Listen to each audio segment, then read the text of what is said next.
Brothers and sisters, welcome to Saint of the Day for February 6th, the feast of Saint Vedast, also known as Saint Vaast. Saint Vedast is one of those saints who reminds the Church how the faith gets planted and how it survives. He lived in a time when the Western Roman world was unstable. Cities had been battered, families were struggling, and many communities were only partly converted. Old pagan habits still had a grip on people's hearts.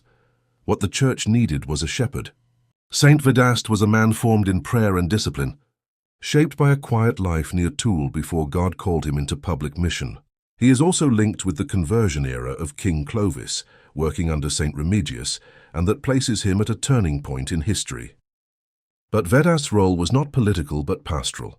It was catechesis, it was teaching the truth and helping others. And through him, people learned what it means to truly belong to Jesus Christ. One of the best-known stories from this period speaks of a blind man who was crying out for mercy along the road. Saint Vedast prayed over him and the man received his sight. The miracle was a sign that God opens eyes. Eva turns people from darkness toward light. After this, Saint Vedast became the Bishop of Arras, and that is where his life became a lesson for every generation. He walked into a region that is spiritually fragile and socially wounded, and he rebuilt and restored churches. He formed priests and sent them into the countryside so the gospel reached the people where they actually lived. There is even a striking local story of a church in ruins where a bear had made its home.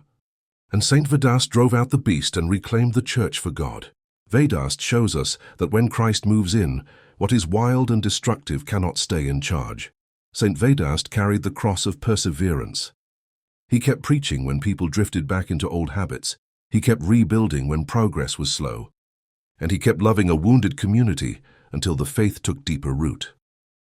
So what does this mean for our daily life? Take Saint Vedast's example seriously and rebuild one thing with grace. Repair a weak prayer life by choosing a simple routine and staying faithful to it. Return to confession and stop making peace with sins that keep dragging your soul backwards. Protect Sunday Mass like the foundation it is. Show mercy to someone who is suffering, especially someone who is easy to ignore. Then stay consistent, because Saint Vedast teaches that holiness is usually steady faithfulness, not instant perfection. Go to the Holy Manna blog to get the full story and learn more. Saint Vedast, pray for us. If you enjoyed the reflection for the Saint of the Day, please help us spread the message by reposting or sharing. Thank you and have a blessed day.